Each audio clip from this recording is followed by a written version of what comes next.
Here's an imitation of Deion Sanders. What? $1.5 million? No, that $1.5 million didn't have nothing to do with it. We didn't slide it on the down low to the Hunter kid. We got this guy because of how great we are. We got this guy because I'm Deion Sanders. I'm DS. The world revolves around me. I want all of the attention. I want to be center of the attention. I want to take 2 weeks off for a toe surgery. They had to remove my toenail. I had to get everybody else to coach for me. Because it's all about Deion. Let's talk about it.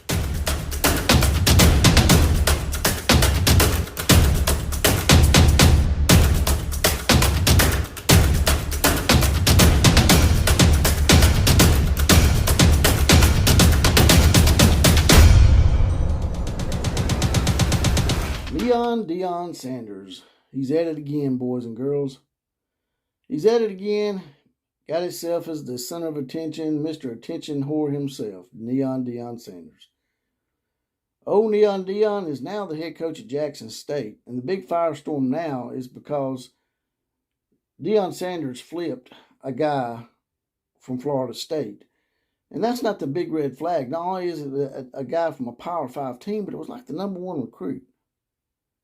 And then on top of that, Barstool gives them money, like $1.5 million. And then amazingly, this Travis Hunter kid commits.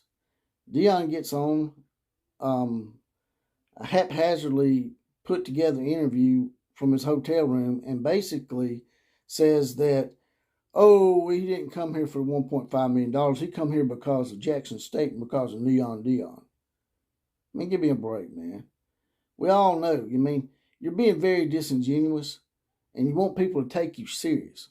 That's what you've been begging for this whole time, is for people to take you serious, Deion.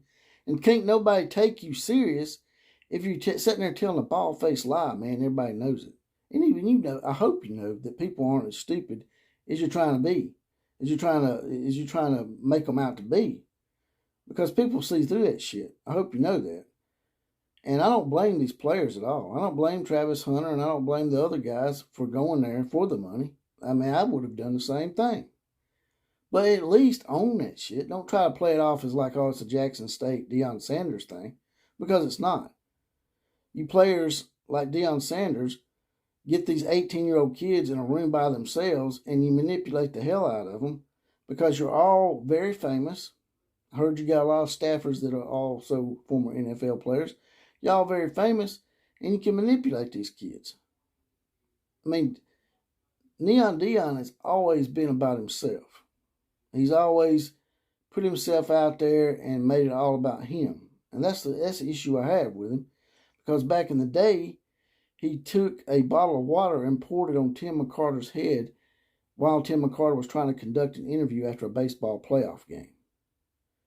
Only because Tim McCarter had a not so great opinion of Deion going back and forth between the Falcons and the Braves. He just suggested that maybe he wasn't dedicated enough to one sport.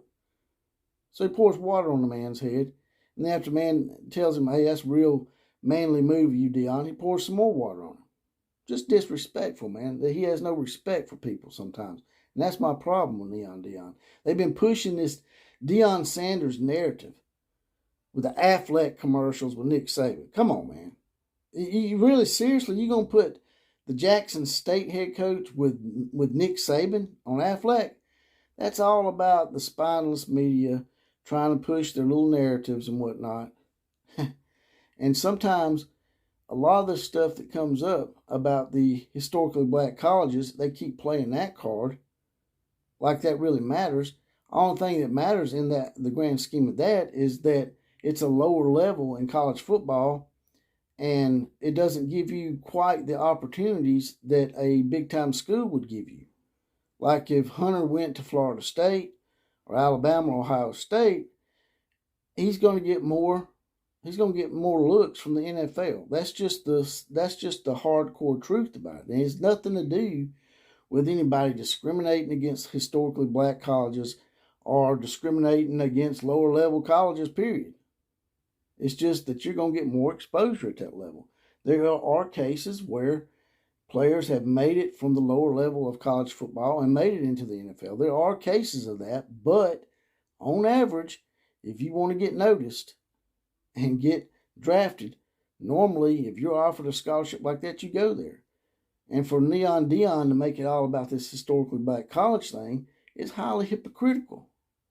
Because Deion Sanders himself, back when he was a player, I'm sure he had the opportunity to go play for Jackson State, Grambling, Tennessee State, Mississippi Valley State, would have probably all offered Deion Sanders, but he went to where? Florida State. And I can see down the road that what's going to happen here is Deion Sanders is using these players. He's leading them astray. He's going to get them to come to Jackson State.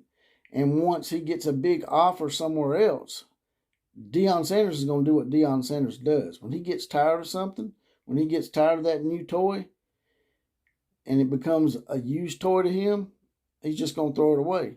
Especially if someone offers him a better toy, like a head coaching job at Florida State. Florida State, because of this situation with Deion, him flipping a player from them and him being a alumnus there, I guarantee you that if Mike Norvell has a bad year this year, well, not even a bad year, if Mike Norvell goes 9-3, they're going to fire his ass and bring in Deion Sanders. And Deion Sanders is going to leave those kids high and dry. You think he won't? Yeah, sure, maybe they can transfer there. Maybe not. But if you don't think Deion Sanders will leave Jackson State in a heartbeat for a head coaching job at a Power 5 school, then you're being a little bit naive, because that's what he's aiming for. And when he gets there, he's going to be exposed. He ain't going to be able to take 2 weeks off for a toenail manicure or whatever he got. He's going to be exposed, and he's going to get owned. If he goes up against the likes of Nick Saban, goes up against the likes of Ryan Day, he's going to get exposed. And he's not going to be a very good coach. He's going to lose big time, in my opinion. And that's all I got to say about that. You guys and gals, leave it in the comment section what you think about this situation. Do you think Deion Sanders is being manipulated? Do you think he might end up playing the race card at some point? And with that, I'm going to get off of here. Like, share, comment, and subscribe to this channel.